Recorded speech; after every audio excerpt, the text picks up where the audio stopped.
want to say thank you for hitting play on this episode of Politics Not Included.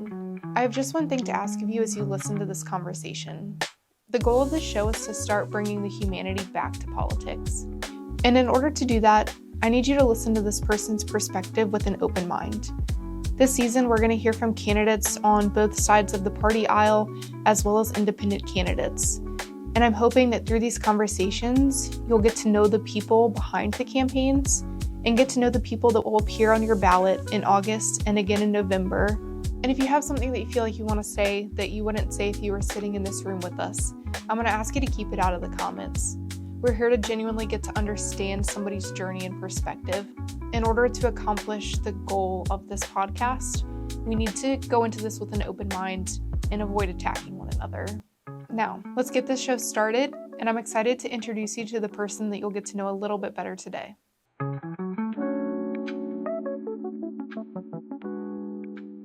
Just one note before we get started with today's episode.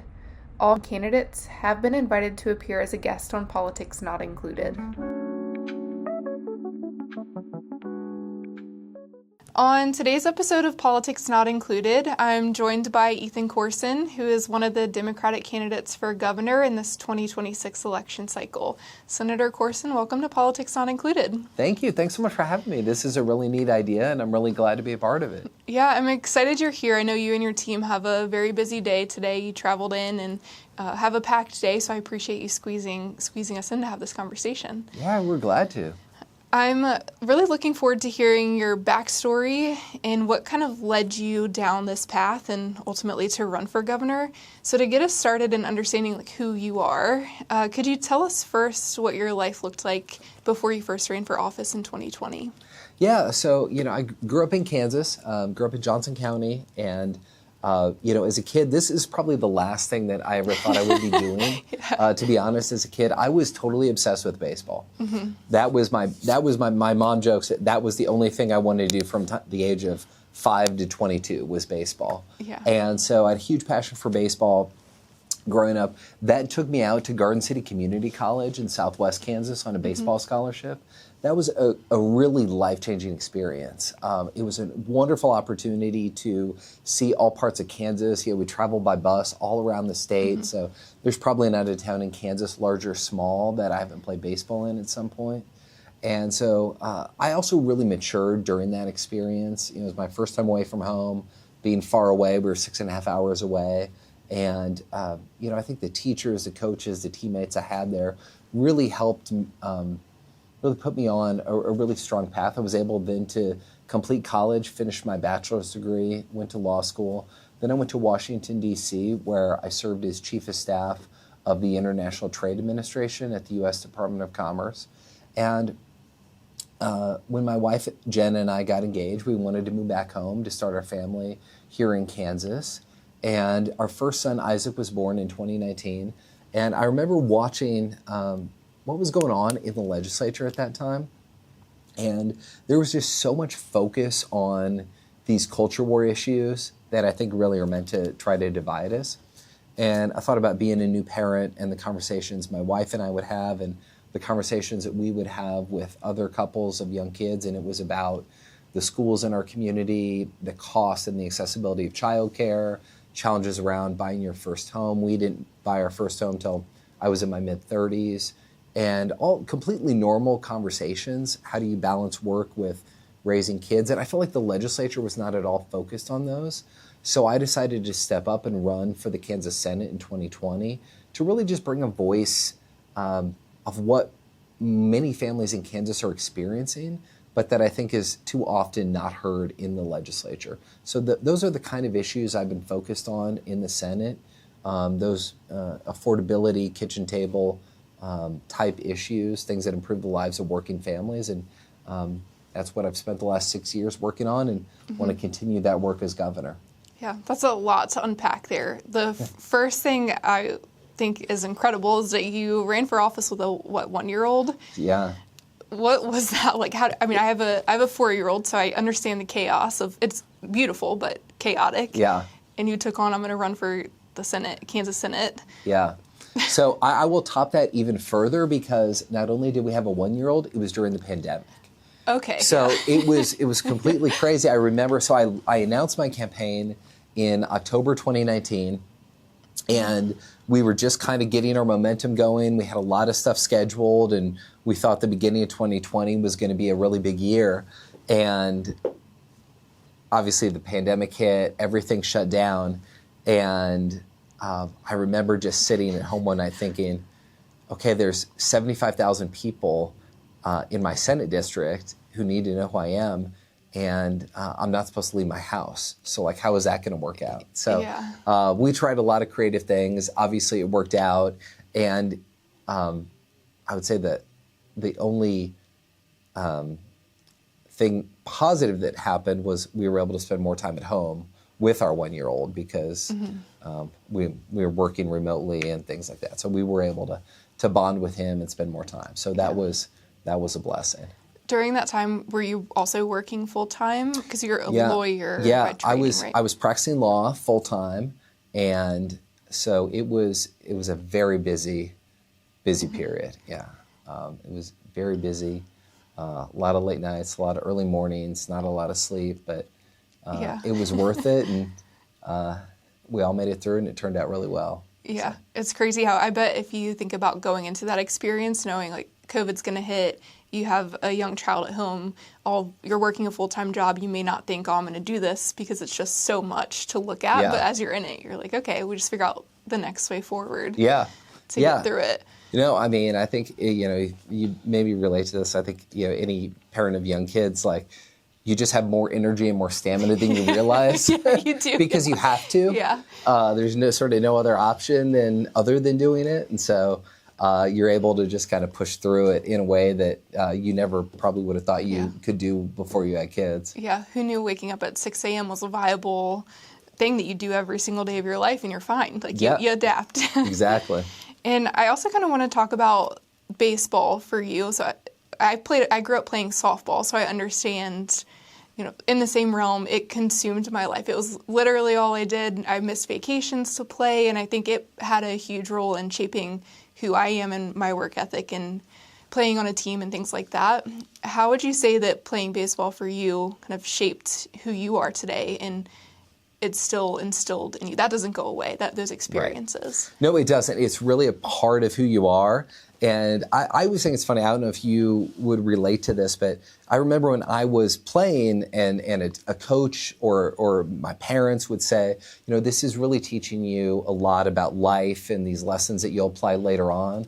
And I was always like, I don't know. I don't know if I really buy that. But now that I am, at this point in my life, I do think I was really shaped in large part by the coaches that I had, the teammates that I had. And I think team sports, I mean, you were exactly right. I just think team sports for a young person can just be a tremendously positive experience and a real growth experience. I mean, you learn how to push yourself, you learn discipline, you learn that if I want to get better at something, I need to practice. You also learn just what it means to be part of a team, and that it's not always about you, and it's not always about what you would want to do or what you think your role should be, but it's about what is the role that is best for the team. And I think that's just a really important thing for young people to learn. So I'm just a huge fan of team sports because, again, I just think that discipline and I've been on teams. I was on baseball teams where I was the best player. I was on baseball teams where I was the worst player. I was mostly my time playing. I was somewhere in between.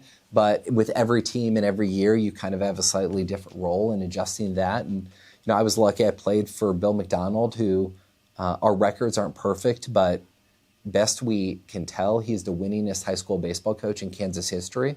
Wow. And he, other than my parents, was one of the most positive influences in my life as a young person. And I still to this day think about things that he would say. I'm still in touch with him. I do a monthly town hall every month. He comes to all of our town halls, and we're still in touch and still have a relationship. But, baseball's a game of failure. Softball's a game of failure. It's one of those sports where if you're 1 for 3, you're in the Hall of Fame. And so most of the time you're dealing with having failed, you're dealing with having not gotten a hit. And I think that just teaches you a lot about bouncing back in life. And I always think, sometimes I'm having a rough day or something's going on the campaign. Coach McDonald would always say, you could be 0 for 3, but you could be 1 for 4 and you could win the game. And so you got to keep going. You could get the game-winning hit, even though you were 0 for 3. You could be 1 for 4, but you're the one who got the game-winning hit that won the game for your team. So I kind of say that to myself sometimes to keep myself going. Yeah, I often think about failure a lot. Again, I think growing up playing a sport where you fail most of the time, and I was a pitcher, so each pitch is its own thing. And I think about that a lot in my own life of going for things, like doing something like this, or in my full-time job, pursuing your goals and passions. Like most often you're going to fail, but you have to be okay with that failure because if not, then what's the alternative? Not try. And I think you're sitting in an interesting place because you're doing something and it's very public and having to balance like public perception while embracing failure. Like, I don't know, how do you handle that? Or is it just you kind of have to stay in your head? Like, I don't know. So I was a pitcher too. I was a not very good left-handed middle reliever. But I do think pitching is a particularly interesting position because, the ball's in your hand. And I think it was really the first role that I had was a leadership role. And I didn't always think of it at that time. But the ball's in your hand. The game doesn't start until you want it to start. You control the tempo, you control the pace, and you are sort of the leader on the field because you have the ball more than anybody else. And so, there is something about having a bad game and having to get back out there. And the public part of it, for me, I have great relationships with all the people who've known me for a long time. One of the things I'm most honored by was, my coach, who's talking to somebody, and I overheard him, and he said, like, he's the same person who played baseball for me in high school. So I know that I haven't changed, and so I think just having the support of your friends and your family who know that you're the same person has I think allowed me to continue to move through what is, again, kind of a public experience that not a lot of people have well. Yeah, I read a lot of books and listen to podcasts and stuff, and one thing that I've kind of continued to come across with highly successful people is, they stay true to what it is that it means to be themselves, and you're willing to do something because you value it, and you're going to keep moving forward in that because you're staying true to yourself. I don't want to kind of hijack the conversation going that way, but I do want to hear a little bit more about your family. And so you've run campaigns in the past, now you're running for governor, you have young kids, so I'd love to hear a little bit about your kids, your wife, your family, and then how running for governor fits into that and how you're balancing it all now. Yeah. So I have an incredible wife, Jenna. We've been married for 9 years and could not have a better partner through this. Politics is one of those things. Politics, public service, it is one of those things where I don't know how you could do it without a really supportive partner. And I just could not have a better partner than Jenna to go through this with, and she's been really supportive every step of the way. We have 2 boys. We have Isaac, who's 6, and Aiden, who's 2. He's 2.5. He'll be 3 in October. And it is definitely challenging. I mean, although a lot of Kansas families are juggling, 2 careers and all that, but we try to minimize time away as much as we can. Even if it means we try to do as few overnights as possible.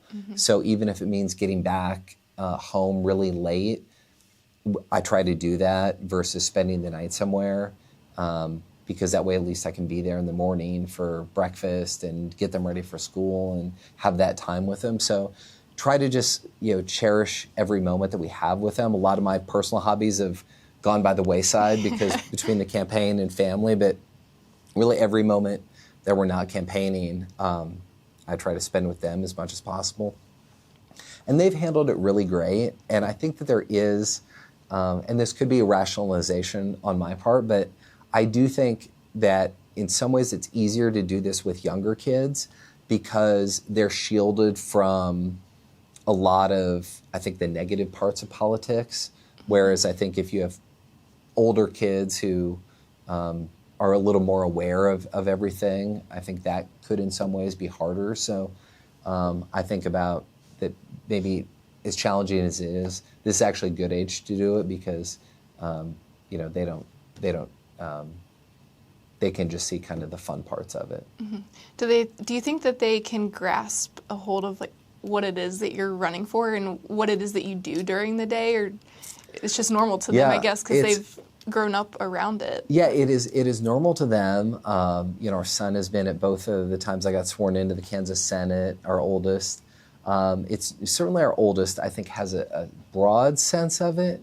And I think is very proud. He certainly loves telling people about it and is very proud. And, something sort of my motivation is for doing all of this really is, I think I really approach all of this at public service, the state Senate, running for governor, really not as a politician, but really just as a parent of young kids who just wants to create a Kansas where hopefully Isaac and Aiden will make the same decision Jenna and I did one day to build their life here in Kansas. And I got into public service to try to make Kansas a better place, not just for my boys, but for kids all across the state, and to make Kansas a place where more young people will want to call Kansas home. Conversation that Jenna and I have all the time about our boys is that we really just want two things for them. We want them to be able to accomplish whatever they decide to accomplish, but we don't want them to feel like they need to leave Kansas to do that. Mm-hmm. And so, as governor, my focus is really going to be on how do we build a state where more young people are going to want to build their lives here.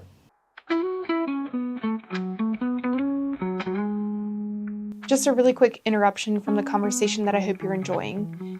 If you want to hear more of these conversations in the future, please consider hitting the follow or subscribe button in whatever platform you are listening or watching this episode. Just that one click of the button really helps us expand and grow the show. Thank you.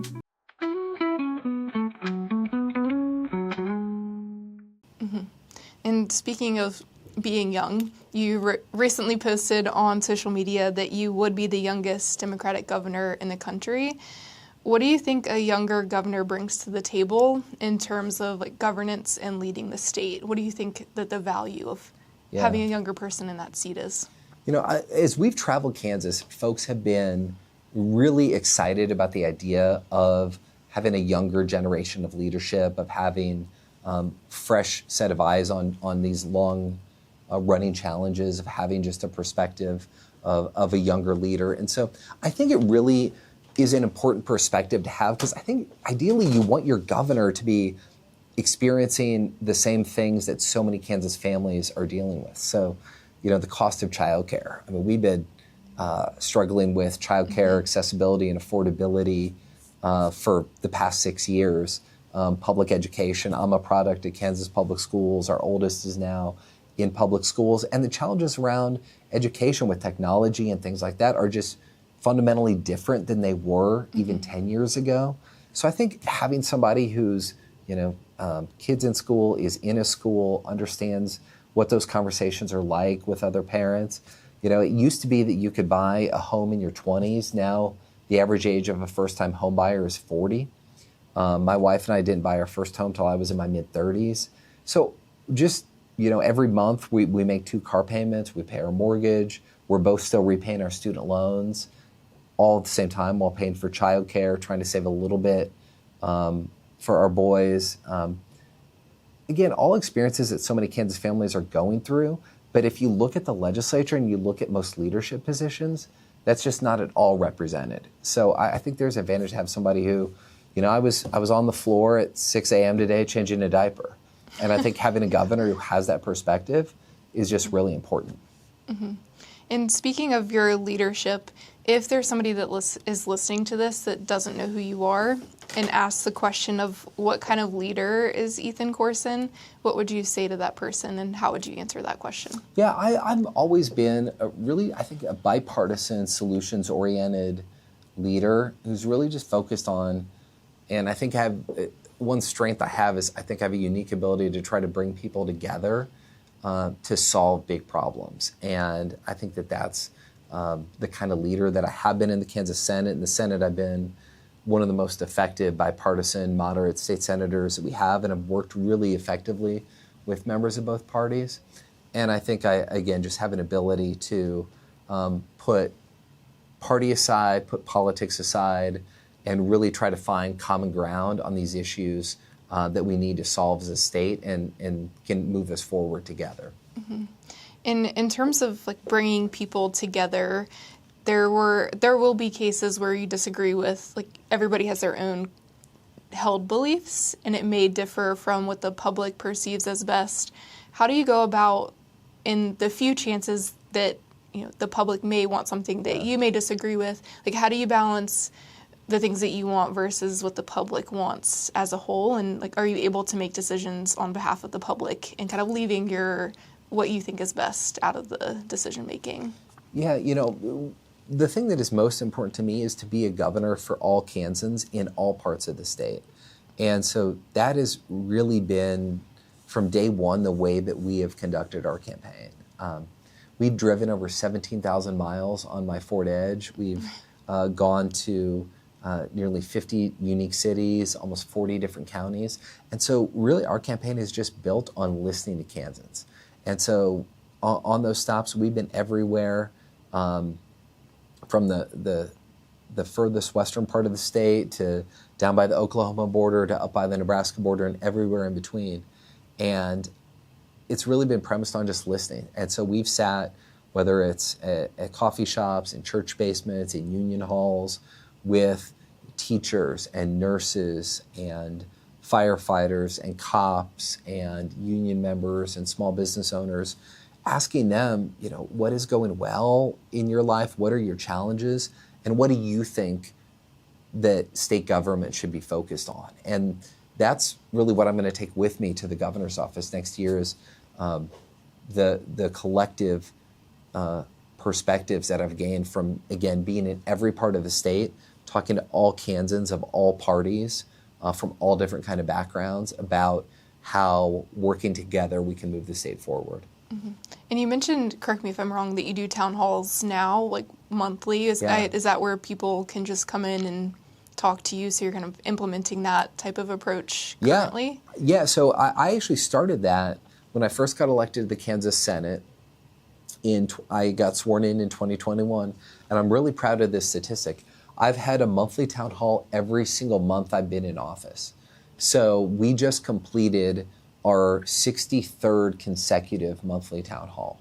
Wow. Because when I first got elected, I thought it was really important to create a venue where any person in the community could come, they could hear what I was working on, they could hear why I supported something or why I didn't support something, and they could ask whatever questions they wanted. And so they're open to anybody events.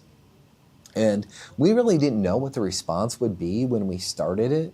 So it's been really awesome and really rewarding to see they've just grown to the point where we had to get a bigger room. And we now have, so we get about 100 people in person on a Saturday morning. And we now have a Zoom audience. And so we get, 60 to 80 people on Zoom. And so they've just really grown. And the people on Zoom now are from all around the state because they've heard about it. And their legislator may not be doing them. And so they want to be informed. But it's become a great community, a chance where we can have really just honest, open conversations with whoever wants to come and whoever wants to ask a question. And it's been one of the more rewarding parts of my public service so far, has just been engaging with the community through those town halls and watching them grow. Mm-hmm. Yeah, that's really cool. It's nice to have something where you can connect with the person representing you, and you know that it's coming up. You can kind of plan to attend those things. And you're a Kansas senator, so obviously you have experience in the legislature, and you have experience working alongside the governor now. How do you envision that experience and using that experience, like, on the other side of the table? You have prior legislative experience, you've worked with the governor. How do you see yourself as governor then working with the legislature? Yeah, I think the experience of coming out of the legislature is going to be really important because one of the things I've done in my 6 years in the Senate is really develop really strong relationships, not just with senators, but also members of the House in both parties. And I'm going to continue to further those relationships and take those relationships with me to being governor. So I plan to be very actively engaged with the legislature as governor. I plan to be a very hands-on governor in dealing with and reaching out with the legislature and setting clear priorities of things I'd like them to work on. But I think having just those personal relationships is what I found that so much of being successful and getting things done does come down to just having good personal relationships with folks. So I think that's going to be a big advantage. You know, one of the things that I think Governor Kelly has really excelled at, and that I think Kansans really appreciate about Governor Kelly, is her bipartisan approach and how she has genuinely tried to bring leaders in both parties together to address these issues.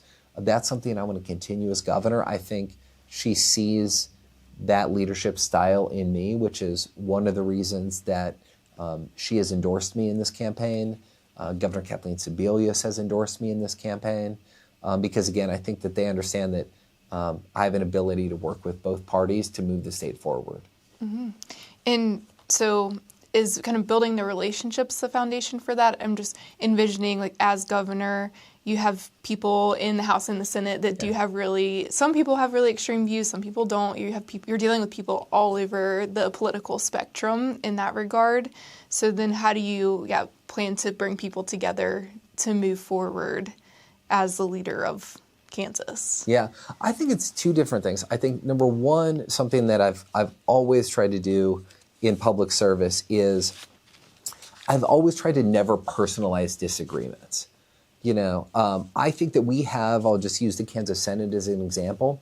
We have 40 people there who were sent there on behalf of Kansans from all parts of the state. And I think each of them, and I've always tried to have this mindset, I think each of them is genuinely trying to do what they think is in the best interest of Kansas. Mm-hmm. Now, we may wildly disagree about what is in the best interest of Kansas on any particular issue, but I think that you never want to make it personal and think that that the disagreement becomes personal. I just always try to treat it as they honestly believe that their view is in the best interest of Kansas. When we have disagreements, I believe my view is in the best interest, but that is all it is. It's not a personal disagreement. I've always tried to have a really clean line where I've never let the political bleed over into the personal. And then I think also just getting to know each other on a personal basis, you know, just understanding that there's more to any of us than just the elected official side. There's, you know, the parent side, there's the spouse side, there's the community member side, so I think trying to bond with folks about just all of our shared interests, and what you really find, and what to me has been one of the many things I've enjoyed about the campaign, is just you realize that there's just so much that unites us, and I think it's important to remember that. Sometimes I think you can sometimes get the perception in politics that, you know, disagreements have to be personal, and there's all of this division. I think, you know, just reminding yourselves that, you know, the other person that you're debating with, who you may or may not agree with, they're a spouse, they're a parent, they're a community member. They got into this for the same reason you did, to try to make their community better. And I think if you can engage on that level, it's just much more productive. Mm-hmm. I feel like you just entered into my head and said the things that I've been saying on repeat for a year now. I don't come from a political background, and kind of building this organization and this podcast have interacted with more and more elected officials or people running for office. And I was shocked at, I think you forget, like, you're a person, you're doing this because you believe in your approach is the best for Kansas. But at the end of the day, whatever the position is, you believe strong enough that you want to go run for this because you want to do good for your community. And I think that gets lost in the title or the realm of politics, that you are a person. You have so many more things than just, I made this one decision one time. and now everybody remembers you for that one decision, but you're so many more things, which is why this podcast was created, to get to know who you are as a person, because it's not that simple. It's not that straightforward. So yeah, I feel like for a moment you were inside my head. I'll take that as a compliment. Yeah. And what about governor specifically drew you in? So why run for governor specifically? Yeah, I really enjoyed being in executive type leadership positions. I think I have an ability to lead and manage a large organization.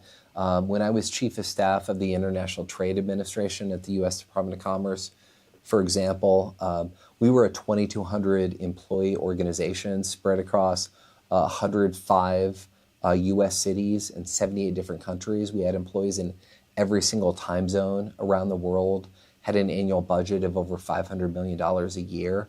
And so those kinds of leadership experiences have always, I think, brought out what I think my skill set is best at, which is setting a vision, leading a team, building a team, managing a team, and trying to move people together towards the collective goal is something that I think I have a unique ability to do. And I think that an executive position like governor just really suits that kind of skill set. Mm-hmm.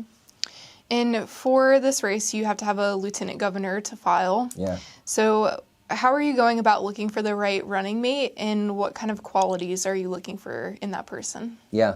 So we're undergoing that process right now, really focused on finding people who just really care about Kansas and really want to serve Kansas. For me, I really want to have a partner in governing. I want to have somebody who can really be a true partner in the work that we're doing. But again, I think more than anything, it's just somebody who is a true public servant who really cares about the direction of Kansas and cares so much that they'd be willing to serve and step into that role. So we're looking at all different kinds of people, but those are the kind of qualities that we're really looking for, is really just a love of our state and a passion for service, and somebody who I feel like I can be, that we would be a good team together. Because again, going back to baseball, it's sort of, that's your teammate. And so you want somebody that you're going to be enjoy being on the team with. Yeah. Would you say that somebody that kind of aligns with you as a person, would that be more important than, like, you have a firm belief on X, Y, or Z stance? Or, I mean, obviously those things are important too, but in terms of, like, is it more of the right person that fits with your approach? Or, I think it is. I think it's important to have somebody that you're going to just enjoy being around, because you're both be spending a lot of time around. So I think it's important that you have that you enjoy being around each other, that you like each other, that you have some level of personal connection. The thing that I really value is I really want somebody who feels comfortable enough to just tell me when they disagree. Because I think that's so important for leaders, because I've seen instances where people are maybe afraid to give the person in charge bad news, or they're afraid to say that they think that their idea is not the best and there might be a better approach. And I just think that can be really damaging to any kind of a leadership organization, whether it's a business, whether it's in government. So I really want to have a lieutenant governor who, yes, I like and I enjoy being around with, but also somebody who's not afraid to say, hey, and hey, look, like I'm not sure that this is like the best approach. I think there maybe this is a better approach, and they feel comfortable enough, and that we've created a culture within our administration where we can have those kinds of conversations. And pulling different perspectives in on that. And I like finishing with this question before we'll jump into the last questions that I'll ask every guest this season. But I like finishing with this question in particular because you're doing something that very few people really understand, like where you're sitting in terms of, one, running for public office. I mean, not many people can say that they've done that, but you're running for governor of Kansas. So you have a very unique lived experience right now. Do you think that there's anything that the public kind of misunderstands of what it means to be either a politician or running for office? Because again, I think it's easy as somebody that's sitting on the outside to just look and make it a quick judgment, and you hold on to that tightly. So do you feel like there's anything that the public misunderstands about what it means to run for office? Yeah, going back to something we touched on earlier, I think it is in part just that, for me, I'm just a normal dad. I would be a dad you might see at any, school fair, after school event. I mean, yesterday I was in the car line doing drop-off duty with our boys, and then went and picked up our oldest and was just, standing around with the other parents just like anybody else, waiting for our son to come out of school. And, this morning I was up early changing a diaper. And so I think just that, I think we sort of tend to see the people who are either in office or running for office as just these sort of one-dimensional figures. But, for me, I mean, I really just got into public service because, Kansas was at a really pivotal point, and I think it is at a pivotal point right now.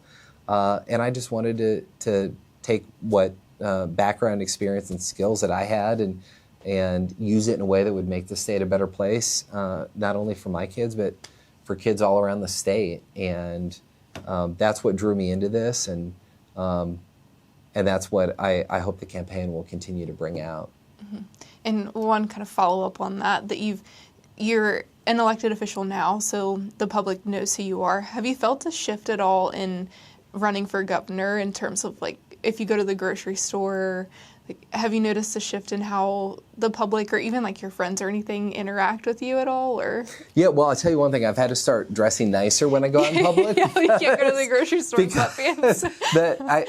It feels like the only times I get recognized are times where you're just trying to run into the store don't look at and me. Just grab something really quick, and you're in, your sweatpants and a ball cap, and you're trying to just dash in and get some milk and go. So I've learned that, and Jen has given me the good advice of make sure you're presentable when you leave the house. So I'm trying to do that. But yeah, this is obviously a different scale than state senator, and so it is a little bit more, recognition and things like that. So it is a little bit more public facing even than the state senate was. Mm-hmm. Yeah, well, that goes back to you're a normal person too. So sometimes people like to wear sweatpants. Yeah, that's just part of life. Yeah. So we'll move into the last three questions that I'll ask every guest this season. If the race were to end tomorrow, what would you be the most proud of just by stepping in? Yeah, I would want my boys. I mean, I think about this a lot because by the time my boys are old enough to really fully understand what it is that I did in public service, I'll be done, right? So I'll hopefully be governor for 8 years, and our boys will still be at home, and so for much of the time, I think they haven't really understood, fully what public service is. So I think they'll just kind of find out about this by looking back on it. So what I would want them to know is that at a really critical time for our state, when there was so much at stake, when all the progress that we had made under Governor Kelly's leadership was on the line, that their dad stepped up and did his best to try to move the state forward in a positive direction so they could have a better life, so the state could be stronger, and so that families and kids all across the state could have a better life. Mm-hmm. And when people hear your name 5 years from now, you kind of touched on this a little bit, but what do you hope they associate it with? I hope they associate with somebody who's a champion for kids and a champion for working families across Kansas. And then the last question, which in my opinion is the most important, is why is voting important to you? And what would you say to somebody that's not planning to vote in August, or even just has the thought process, I'll vote in the general election, not in the primary? Yeah, it is so important. I mean, there's just so much on the line in this election, whether it's the future of our public schools, whether it's increasing access to health care, whether it's making child care more affordable and more accessible, whether it's lowering costs for working families, creating a Kansas where more young people will want to spend their life here and build their future here. So all the progress that we've made under Governor Kelly is really on the line this year. And I think the question for the state is, are we going to build on that progress and continue to move forward? Or are we going to go back to the chaos and the extremism and the dysfunction that we saw under Jeff Collier and Sam Brownback?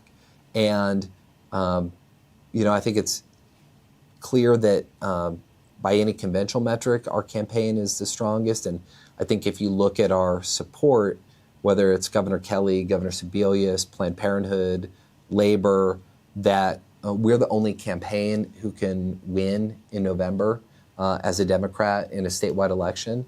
And so, we think it's just critical that we have somebody who can win a statewide election. And obviously, we have to win in August before we win in November. So would encourage people to come out. But I also just think voting is so critical, because if you don't vote, you're really giving your voice away, and you're really giving away your ability to make a difference on all these issues that are impacting your community. And so, whenever somebody says that they may not vote, I say, why would you want to give up the power that you have to make a difference in your community? Mm-hmm.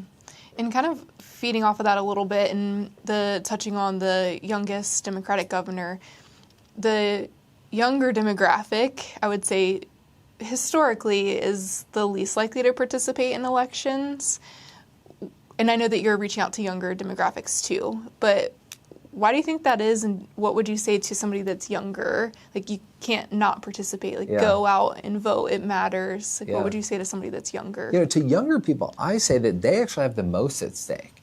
Younger people are going to be the most impacted by the decisions made by the next governor, much more so than any other demographic. It's really going to be younger people who are impacted about whether we will build the kind of housing that's going to enable them to buy a house someday, which is the underpinning of the middle class.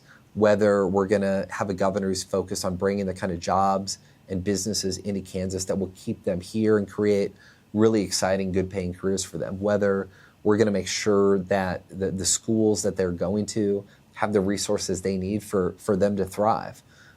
Whether our colleges and universities are going to remain affordable and accessible to them. And I can speak to that as somebody who's still paying student loans, the importance of that. And so all of these decisions, next generation, they'll be the next generation of parents who are thinking about childcare affordability and accessibility. So, they have a chance in our campaign to support somebody who's going to be laser focused on the issues that most affect young people. And they have the most at stake in this election. And so I have a lot of confidence, though, in young people. And I do think that they are really excited. And I do expect that they will turn out in a big way, both in August and November. Yeah, I certainly hope so. So go vote. It's important. Well, thank you so much for joining today. I really enjoyed the conversation, and I'm glad you made the trip to have it in person. You bet. Thanks for having us. We appreciate it. I just think this is such a neat idea, and I'm glad to be a part of it. Yeah, thanks so much.